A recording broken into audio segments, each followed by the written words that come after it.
What's up, you guys? Hope it is a great one. I am back with part two, so let's see what I got for you today. Gonna be doing a player spotlight on one of my favorite players in the entire draft, pound for pound, in my opinion, one of the toughest players in the entire draft, Makai Lemon out of USC. He has been ultra productive. He was productive in high school all the way up through. Obviously, he was Blitnikoff winner 2025 last year for USC, one of the most productive receivers in the country, one of the most gifted players in the country all around. He loves to play in the slot, an absolute slot machine. He can also play a flanker if you want him outside. So translates to the NFL, really one of these modern guys that's a little bit undersized, by no means like the prototypical X-boundary guy. He's going to be doing work inside and in the intermediate area. Regardless, we've had these guys flourishing. You've seen St. Brown, you've seen Smith-Ajigba, all these guys that are similar stature that are going out and producing at a very high level. So I've got a lot of faith in Makai Lemon. There's about 3 rookie receivers right now that are getting drafted around the same area, and I know that things will probably start to shake out a little bit as we get towards the combine later this month and then again in April,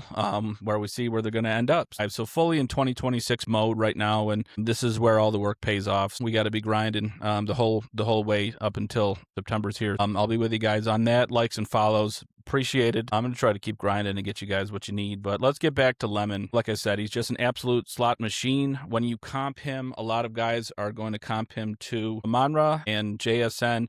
I think a low-end comp is like Golden Tate. He's got a little bit of Luther Burden to him, maybe not quite as explosive, definitely not quite the same straight line speed, but they both like to play inside. They can play flanker. You can get them going in the screen game, and they love to be open in the middle of the field so they can get that yak. That's another thing. Makai Lemon is just an absolute yak specialist. As soon as he catches the ball, he's a threat. He had over 500 yak yards last year. Obviously had 1,156 total yards. He had 79 catches, had 11 touchdowns. And then for a guy who is under 6 feet tall, under 200 pounds, so the size isn't great, but his contested catch percentage was right around 67%, which is extremely good for a player of his size. I think that just sort of is indicative of his competitive nature and just the way that he goes up and attacks the ball. Regardless, it doesn't matter how big he is. In his mind, he's going to go get it. So that's always good. He's an absolute dog. He is as tough as they come. He's out there playing hard for his guys. Really like this guy, maybe more than some other analysts out there. He's my favorite of the trio when you're talking about Tyson, Tate, and Lemon, just because he does remind me of Amon-Ra and these guys that are super productive. It's tough to find these really good boundary X guys. You see him get drafted and whiff so many times. I believe in Tate, but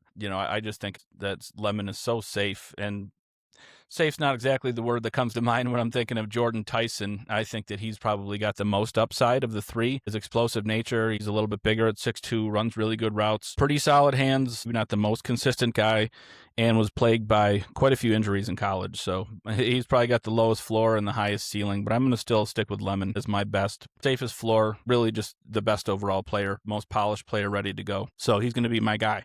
Keep an eye on him. He's elite with missed tackles too. I think he forced a missed tackle or more on 26.3% of his catches. You're talking over a quarter of his catches, he's at least going to make that first guy miss. So that's the reason for the yak. That's the reason for the explosiveness after the catch. And that's just super valuable, especially in this league. You got coaches scheming up things for JSN and all these other guys that can get open so quickly. And he's another one of those guys. We'll see how he can adjust to the really physical man coverage. Obviously, he's kind of slight, so we'll see what he can do. But I'm a believer. Like I said, my comps are JSN, Golden Tate, Amon-Ra.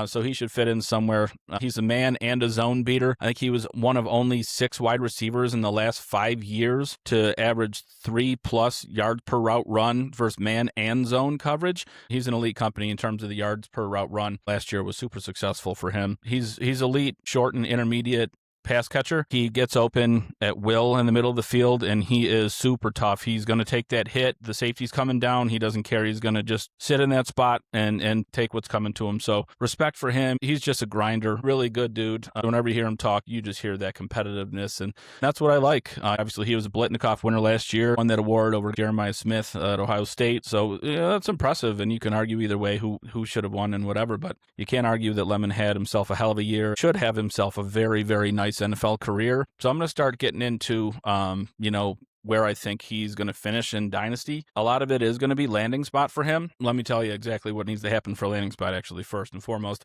He needs to avoid going to the New York Jets at 16. If he can avoid going to the New York Jets at 16, I think that he has a very good chance at a successful career. I think if he does, he's getting mocked there a lot. If he does go there and he's stuck behind Garrett Wilson and they're still trying to figure out who's playing quarterback there, and their offense is struggling the same way that it has been struggling for a while, I hate to say it, but that's just a fantasy graveyard. It's going to be tough for him to overcome that. I think any of those three guys, if they go to the Jets, that kind of just drops their stock. If he could go to Buffalo or even like the Rams, or if San Fran wants to trade up and get him, he would fit that so perfect in San Fran. Obviously, you're losing Ayuk. Juwan Jennings might be coming up, and Ricky Pearsall has a hard time staying healthy. You got Kittle, who had that unfortunate Achilles injury, so they need a body. They need somebody who can get open, and I think him and Purdy would click very well just with how easily he gets open. He's just a really quarterback-friendly wide receiver. He's going to be just a dog, always open, always willing to put that work in. I absolutely love Makai Lemon. He is my guy. I'm going to be targeting him everywhere. So roll with me on that one, and we'll see what he can do. If he can come out in a couple of weeks and run 4.4, or if he could run sub 4.4, I think that would do wonders for his draft stock. I don't think he'd make it out of the top 10 if he comes out and has a really, really good showing later this month. So I think that his ceiling in PPR leagues is very high. I would say he's got top 5, overall wide receiver potential in PPR leagues, just with the amount of volume that he's proven that he can handle. That is his ceiling. His floor is still going to be safe in PPR. I mean, he's going to be a target hog wherever he goes, unless it's the Jets. I'm going to go ahead and say that his floor is still top 20, top 22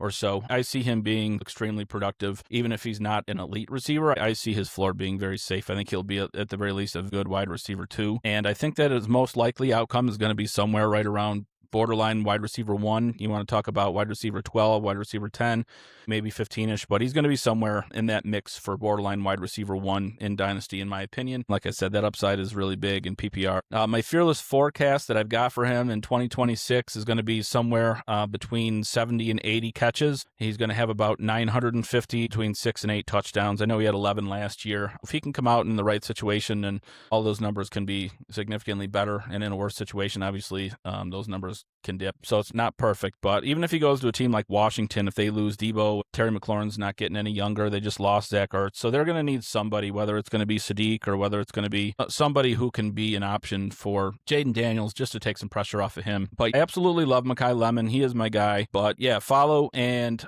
like. I appreciate you guys, man. Have a beautiful day. Peace out.